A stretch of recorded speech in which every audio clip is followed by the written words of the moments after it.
हम देखते हैं कि हमारे मुरुगन के ऊपर इंस्पेक्टर अपना पाँव जोर से पटकता है।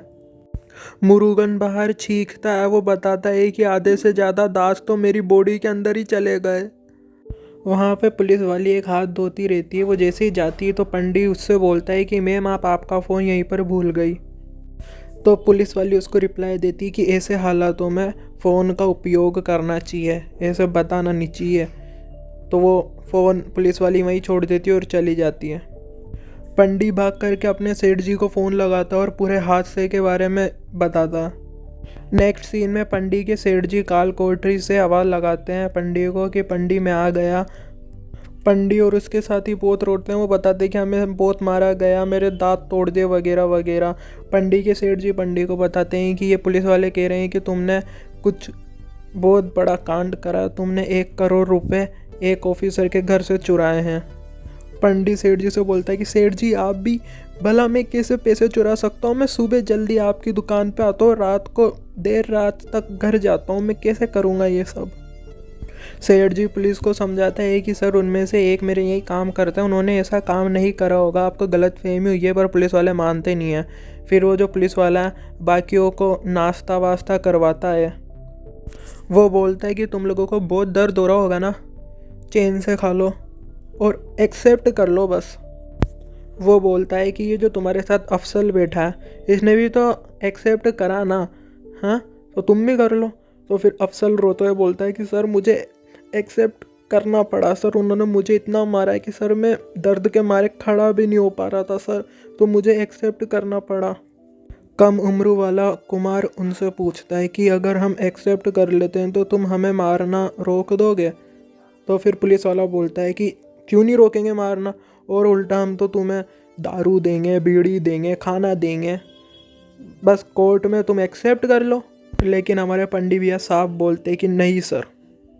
पंडित बोलता है कि सर हम गांव से यहाँ पर बहुत कारणों की वजह से आए हैं सर, हमने कसम खाई है कि सर हम कुछ अच्छा करे बिना गांव वापस नहीं जाएंगे सर, हमारी रेपुटेशन बहुत बिगड़ जाएगी सर इससे।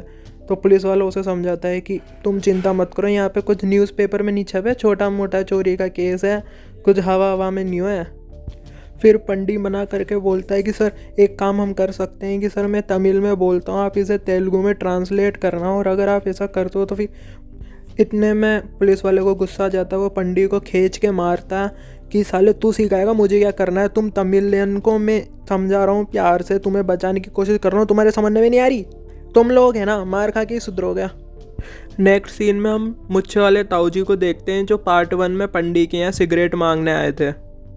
और यहाँ पे हमें पता चलता है कि ये तमिल पुलिस डिपार्टमेंट से है और ये यहाँ पर अपनी इन्वेस्टिगेशन पूरी कर रहे हैं। ये सामने जाते हुए गाड़ी में बैठे एक आदमी का पीछा करते हैं और उसी को पकड़ने के लिए ये आंध्र प्रदेश आए हुए हैं।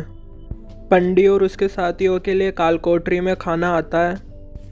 वो लोग खाना खाते हैं। फिर खाना खाने के बाद पंडित के दिमाग में एक आइडिया सूझता है। वो बोलता है कि ये लोग हमें बिना वजह मारते हैं, ये लोग हमें बार बार बोलते हैं कि मान लो तुम हमारी बात, एक्सेप्ट कर लो, और ये हमें बाद में प्यार से खाना भी दे देते हैं। तो इनके लिए ये ज़रूरी है कि हम जिंदा रहें और हम अच्छे से खाना खाएं, और अगर हम खाना खाना छोड़ देते हैं तो फिर इन्हें हम लोगों को छोड़ना ही होगा। उसके साथ ही उससे बोलते कि अगर हम भूख के कारण मर गए तो पंडित बोलता है कि लड़ते हुए मरना ज़्यादा सही रहेगा मुजरिम बन के मरने से। तो अगले दिन वापस खाना आता है। इस बार वो लोग फुल डिटरमाइंड रहते हैं कि हम खाना नहीं खाएंगे। फिर बाद में पुलिस वाला वापस देखने के लिए आता है तो वो देखता है कि इन लोगों ने पुराना खाना अभी तक खाया नहीं। ये चिल्लाता है कि तुम फूल्स, तुमने खाना वेस्ट कर दिया। और फिर हमारे बंदे लोग जवाब देते हैं कि हम जब तक खाना नहीं खाएंगे जब तक तुम लोग हमें छोड़ नहीं देते। तो पुलिस वाला भयंकर लात मारता है इन लोगों के। दूसरी तरफ हमारे इंस्पेक्टर साहब को उनसे बड़े ऑफिसर डांटते हैं कि साले तेरे से एक काम नहीं होता, तेरे को मैंने बोला था कि तू क्रिमिनल्स को पकड़, तेरे को बस यही बोला ना कि केस को क्लोज कर दे, तेरे को समझने में नहीं आ रही क्या? तेरे को जॉब को नहीं गया तेरी, ऊपर से चीफ सेक्रेटरी ऑफिस से प्रेशर है, समझ बात को। हमारे इंस्पेक्टर साहब उनसे बोलते हैं कि सर सिर्फ 2 दिन में मैं करता हूँ सब। अब जब पंडित और उसके साथी रात को सोते रहते हैं तब पुलिस ऑफिसर्स वहाँ पर आते हैं, हर एक बंदे को अकेले में अपने साथ ले जाते हैं। हम देखते हैं कि पुलिस वाला पंडी के सर को कपड़े से दबा करके उसके ऊपर पानी डाल रहा है। पंडी से बोलता है कि है पंडी, हमारी बात को सुन ले, तेरे बाकी साथियों ने मान लिया, वो एक्सेप्ट करते हैं, अब तू भी हमारी बात मान ले। अगर तुम हमारी बात नहीं मानते तो तुम्हें इस पुलिस स्टेशन से तुम्हारी समाधि ही जाएगी। भूखे रह के क्या तुम हमारा विरोध करना चाहते हो? पंडी वहाँ पर साफ मना कर देता है कि सर हम नहीं मानेंगे। उन सबको मार पीट के काल कोठरी में वापस फेंका जाता है। वो आपस में बोलते हैं कि यार अब ये तो बहुत खतरनाक तरीके से मारने लग गए। कम उम्र वाला कुमार उनसे बोलता है कि यार क्या हम अब खाना खाना चालू कर दें? तो पंडी या मुरुगन शायद, हाँ मुरुगन, उसको मारता है कि साले तू, हम यहाँ बजा रहे हो, तू खाने की सूजी पड़ रही तेरे को। और वो आपस में रोकते रोने लग जाते हैं। इंस्पेक्टर बाकी लोगों से बोलता है कि यार ये केस तो बहुत कॉम्प्लिकेटेड होता जा रहा है। वो लोग बोलते हैं कि सर इन लोगों ने तो खाना खाना बहुत छोड़ ही दिया सर, क्या हम इन लोगों को छोड़ के किसी और अच्छों को नहीं पकड़ सकते क्या? फिर इंस्पेक्टर बोलता है कि नहीं यार ऐसा नहीं कर सकते, हम लोगों ने इनको बहुत बुरी तरीके से मारा है, इनकी हालत बहुत ख़राब हो चुकी है, अगर हम इनको बाहर छोड़ देंगे तो हम बहुत जल्दी एक्सपोर्ट हो जाएंगे। बाकी लोग बोलते हैं कि सर हम इन्हें मार भी तो नहीं सकते, अगर हम इन्हें मारेंगे, ये भूखे अलग है तो ये बहुत जल्दी मर जाएंगे। फिर हमारे इंस्पेक्टर साहब उन सबको अपने ऑफिस में बुलाते हैं। वो वहाँ पे पूछते हैं कि ये भूखे रहने का आइडिया किसका था? हमारे पंडी भैया धीरे धीरे हो करके सामने आते हैं।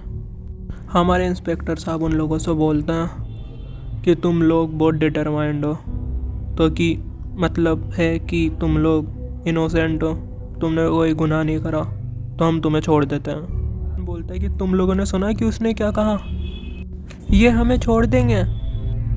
इंस्पेक्टर साहब बोलते हैं कि जाओ तुम आज़ाद हो गए। वो उन लोगों को खाने के लिए 2000 रुपये देते हैं। वो कहते हैं कि तुम लोग बढ़िया खाना खा को आके फ्री हो जाओ, फिर यहाँ पे बस एक फॉर्मेलिटी के लिए साइन करना है और फिर तुम फ्री हो एकदम। हमारे भाई लोग आपस में बात करते हैं कि इंस्पेक्टर इतना भी बुरा नहीं है।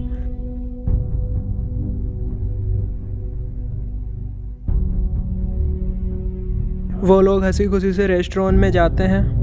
पंडी उन लोगों से बोलता है कि यार जल्दी निकलना है यार, मेरे को उससे लड़की से मिलना है यार। वो लोग वहाँ पे अच्छे से बढ़िया धाप पीट के खाना खाते हैं। फिर वो लोग लंगड़ाते हुए वापस साइन करने आते हैं। वहाँ पे बड़े हंसी से पुलिस वाला उनसे बोलता है कि तुम लोगों को पैसे वैसे दिए थे ना, उन्होंने बढ़िया धाप पीट के खाया ना तुम लोगों ने? मुरुगन बोलता है कि सर मेरे दांत टूट गए थे तो मैं अच्छे से चबा नहीं पाया, पर सर हमने अच्छे से खाया, सर हम आपके लिए केले लाए हैं सर, ये लो। पुलिस वाले से बोलता है मुरुगन। फिर वो लोग बोलते हैं कि सर क्या हम अब अंदर जा सकते हैं साइन करने के लिए? फिर वो बोलते हैं कि हाँ चले जाओ। फिर जैसे ही वो अंदर जाते हैं तो हमारे पुलिस वाले भाई साहब उनको बाहर से धक्का देते हैं अंदर। पुलिस वाला बोलता है कि थाने में रह कर के हड़ताल करोगे? फिर उन लोगों को लाइन में खड़ा किया जाता है। फिर पुलिस इंस्पेक्टर बोलते हैं कि ओह कैसे करा तुम लोगों ने, साला मैं तो एक दिन भी नहीं रोक पाता भूख को। वो बोलता है कि देखो मेरे को ये सब करना पसंद नहीं है, पर अब मेरे पास दूसरा कोई ऑप्शन नहीं है, मुझे तुम लोगों को कैसे भी करके मनाना ही होगा। अब तुम या तो आसानी से मान जाओ या तो फिर मेरे को दूसरा तरीका अपनाना पड़ेगा। उनमें से हमारे पंडी भैया आगे आते हैं और बोलते हैं कि सर हम नहीं करेंगे। इंस्पेक्टर साहब मुरुगन को अपनी तरफ बुलाते हैं। वो मुरुगन से बोलते हैं कि ये सामने ये लकड़ी काट रहे हैं ना, इनमें से लाके मुझे दे। अब वो पंडी से बोलते हैं कि सुन, यहाँ पे आजू बाजू स्कूल मंदिर सब है, अगर थोड़ी सी भी आवाज़ हुई ना। इतने में पीछे पुलिस वाले पंडी के बाकी साथियों को दबा दबा के मारने लगते हैं। इंस्पेक्टर बोलते हैं मेरे ख्याल से तुम समझ गए होंगे, अगर तेरी आवाज़ निकली उधर उन लोगों का तेल निकला, चल अब पीछे घूम जा। पहली बारी में पंडी भारी आवाज़ निकालता और नीचे गिर पड़ता है। उधर बाकी लोग मार खाने लग जाते हैं। पंडी वापस खड़ा होता और इस बार जब मार खाता तो आवाज़ नहीं निकालता। अगली बार, तीसरी बार जब वापस पुलिस वाला उसको मारता तो पंडी वापस आवाज़ निकालता है और वापस सारे मार खाने लग जाते हैं। पंडी नीचे रोती हुई हालत में नीचे गिर करके वापस खड़ा होता और वापस मार खाने के लिए वो तैयार हो जाता। पर वो वापस आवाज़ निकालता, लेकिन फिर से वो वापस खड़ा हो जाता। लेकिन इस बार जब पुलिस वालों उसे मारता तो वो एक सुई की भी आवाज़ नहीं करता। पुलिस वालों उसे 10 से 15 बार मारता, लेकिन वो टस से मस नहीं होता। पुलिस वाला भी उसको देख के दंग रहता। पंडित पीछे मुड़ के सिर्फ एक ही बात बोलता है कि सर हम एक्सेप्ट नहीं करेंगे। फिर इंस्पेक्टर थक जाता और बोलता है कि आज रात को इनके सेठ जी को बुलाओ। रात को पंडित के सेठ जी पंडित को यही बात समझाते हैं कि पंडित बेटा मान ले मेरी बात, कैसी हालत करी जिन्होंने तेरी, समझ एक ही केस छोटे मोटे केस में ही फंसाएंगे तुझे और ज़्यादा कुछ नहीं करेंगे, ये मान क्यों नहीं लेता। पंडित बोलता है कि हमने जब ये केस हमने जब ये गुनाह कराए नहीं तो मैं इनको क्यों एक्सेप्ट करूं। सेठ जी बोलते हैं पंडित बेटा इन्होंने पूरा माइंड तुम्हारे ऊपर सेट कर रखा है, बाकी के लड़के ने मान लिया, तू भी मान ले, कोऑपरेट कर ले इनको यार। ये चोरी बहुत बड़े ऑफिसर के घर पर हुई है, अगर ये केस ख़त्म नहीं हुआ तो हमारे इंस्पेक्टर साहब को जॉब खोनी पड़ेगी। पंडित बोलता तो मैं क्या करूँ, ये जॉब खोएगा तो मेरी गलती थोड़ी ना। सेठ जी के बाजू में एक वकील भी बैठा रहता है। वकील पंडित को समझाता है कि देखो पंडित बेटा कि जिस घर में चोरी हुई है वहाँ पे एक औरत थी, उसको ही किसी ने बांधा था, तो उस औरत ने चोरों को तमिल में बातचीत करते हुए देखा था और इन पुलिस वालों ने अब इस केस के लिए तुम लोगों को ढूंढा, जो तुम लोग हो बेनाम बेघर, इन लोगों को ऐसे ही लोगों की ज़रूरत रहती है ऐसे केस बंद करने के लिए, तो मान क्यों नहीं लेते। तुम भी परेशान हो रहे हो, इनको भी परेशान कर रहे हो, क्या मतलब। हमारे पंडित भैया नहीं मानते। पुलिस वाले बाबू चिल्ला के बोलता है तेरे को समझने में नहीं आ रही क्या, तू क्या समझता है खुद को अपने आप को, हैं। सेठ जी शांत करते हैं उसे कि मैं बातचीत कर रहा हूँ बच्चे से। सेठ जी बोलते हैं पंडित से कि देख पंडित यार मैं जान करके तेलुगु की बोलने की एक्टिंग कर रहा हूँ यार, हम सब भी प्रॉब्लम में फंस जाएंगे। पुलिस वाला पंडित से बोलता है कि देख पंडित तू और कुछ नहीं कर रहा, अपने दोस्तों को और अपने सेठ जी को भी अब तो तू परेशान करने लग गया। जस्ट अपने आप को बस बोल देना कि एक्सेप्ट कराया, तू बस थोड़े दिन के लिए जेल जाना, जेल से बाहर निकल के मैं खुद तेरे को जॉब दिलाऊंगा, अच्छी रेपुटेशन दिलाऊंगा। अब कैसे ना कैसे करके सेठ जी हमारे पंडित भैया को मना ही लेते हैं। अगले दिन पुलिस वाले पंडित और उसके साथियों को उस चोरी वाले घर में ले जाते हैं। वहाँ पे पुलिस वाले उनकी रिकॉर्डिंग करते हैं कि तुम लोगों ने कैसे घर को चढ़ा, तुम लोगों ने कैसे क्या कुछ करा, तुम लोगों ने कौन कौन से हथियार को यूज़ करा। अब आता है कोर्ट कचहरी का दिन और यहीं पर ही हमारे मुच्छालय ताऊजी के नाम के विक्टिम को पकड़ने के लिए आए हुए रहते हैं। पर होता यह है कि जो के रहता है वो कोर्ट में अपने आप को सरेंडर कर लेता है और इस बात से ये लोग परेशान रहते हैं, तो ये भी कोर्ट के आसपास कोर्ट में ही रहते हैं। अब पंडित और उसके साथियों को जज के सामने पेश किया जाता है। जज साहब पूछते हैं कि क्या तुम अपनी गलती को स्वीकार करते हो, तुम लोगों को 15 दिन के लिए रिमांड में रखा गया था। हमारे पंडित भैया रोते हुए बोलते हैं कि नहीं सर हमने कुछ भी नहीं करा सर, हमें कुछ भी नहीं पता सर, मेरी बस छोटी सी किराने की दुकान है जहाँ मैं काम करता हूँ, ये मेरे बाकी के गरीब दोस्त हैं सर, हमें कुछ भी नहीं पता, हम तमिलनाडु से यहाँ पे हमारी काम के लिए आते हैं सर। इंस्पेक्टर पंडित से बोलता है कि हे पागल यहाँ पर नहीं बोलते। पंडित बोलते हैं कि यहाँ पर नहीं बोलते तो फिर कहाँ पर बोलते हैं। पंडित रोते हुए चिल्लाता है कि सर इन लोगों ने हमें खूब मारा है सर। पुलिस वाला बोलता है कि सर हमने इनको बिल्कुल भी नहीं मारा सर, इतना सर ये जो पागल है सर ये। पुलिस इंस्पेक्टर मुरुगन से पूछता है कि क्या हमने तुम लोगों के ऊपर हाथ उठाया, उन लोगों ने तुम्हें मारा है, तो मुरुगन मना करता रहता है। पंडित चिल्लाता है कि रोता है कि सर इन्होंने हमें मारा है। इंस्पेक्टर पंडित से तरफ इशारा करते हुए बोलता है कि सर ये पागल है सर, ये मेंटल है। पंडित अपनी शर्ट खोल करके जज से बोलता है कि सर आप अपनी आंखों से देखो सर इन्होंने हमारे साथ क्या क्या करा। पंडित अपने दोस्तों को गालियाँ देता है कि कमीनों सच बताओ ना। फिर उन लोगों को भी हिम्मत मिलती है और वो भी अपनी शर्ट उतार के रोने लगते हैं। फिर जज उनसे डायरेक्ट बोलता है कि क्या तुम लोगों को तेलुगु नहीं आती है क्या। हमारे बंदे लोगों को तेलुगु नहीं आती, वो सिर्फ समझ सकते हैं, बोल नहीं सकते हैं। तो फिर हमारे जज को कोई एडवाइस देता है कि सर साइड में तेलुगु पुलिस डिपार्टमेंट से कुछ लोग आए हुए हैं। हमारे मुच्छालय ताऊजी की अलग इन्वेस्टिगेशन चलती रहती है कि के नाम के विक्टिम ने सरेंडर कर लिया और हम उसे पकड़ना चाहते थे। तो डीसीपी बोलता है कि कैसे ना कैसे करके उसे कोर्ट से बाहर निकालो और अपने साथ लाओ। और फिर हमारे मुच्छाले ताऊ जी पंडी की कोर्ट में हाजिर होते हैं। जज बोलते हैं कि क्या तुम इसे तेलुगु में ट्रांसलेट करके बता सकते हो? तो हमारे मुच्छाले ताऊ जी बोलते हैं कि तेलुगु में तो नहीं, पर हाँ इंग्लिश में ट्रांसलेट करके मैं बता दूंगा कि ये क्या कह रहे हैं।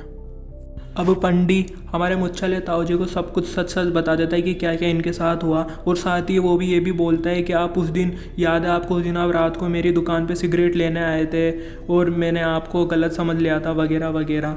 फिर हमारे मुच्छाले ताऊ जी सब कुछ हमारे जज साहब को एक्सप्लेन कर देते हैं। फिर हमारे जो पुराने इंस्पेक्टर रहते हैं वो हमारे जज से बोलते हैं कि सर जज ये झूठ बोल रहे हैं, ये इनकी तमिल और ये तेलुगु ये भाई ये तमिल वाले अपने साथ दे रहे हैं, इनकी मिली भगत है। फिर जज हमारे इंस्पेक्टर भैया को डांटते और बोलते हैं कि साइड में खड़ा हो जा।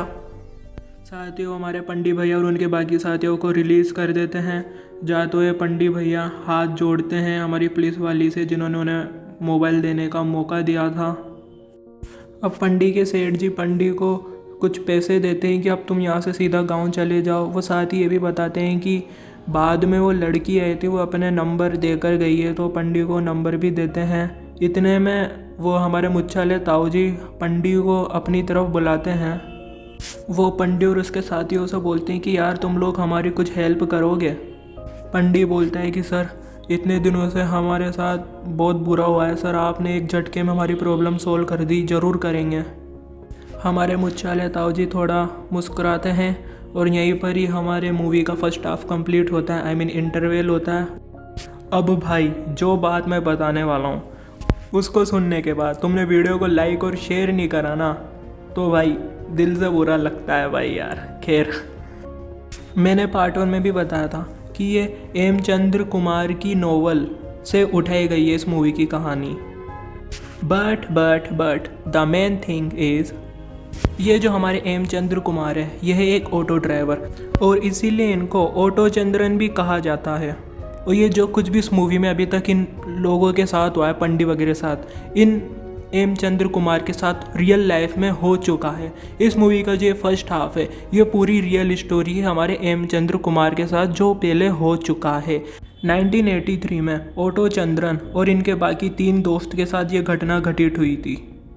अब भाई खुद सोच कर देखो कि हमारे एम चंद्रन जी ने कठिनाइयों को सरवाइव करके हमारे सामने इस स्टोरी को, इस नोवेल को पब्लिक के सामने पब्लिश करा, तो भाई समझ सकते हो भाई एक बंदे ने क्या क्या सरवाइव करा होगा। भाई आधे से ज़्यादा तो बीच में दम तोड़ देते हैं। भाई दिल से सैल्यूट टू एम चंद्रन जी। तो भाई पार्ट 2 में इतना ही। अगर तुम्हें इंटरवल के बाद की स्टोरी जानने में इंटरेस्ट है तो भाई कमेंट करो। कमेंट नहीं करोगे तो मैं आगे बनाऊंगा नहीं, तुम जानते हो। सो अभी के लिए इतना ही। Thanks for watching.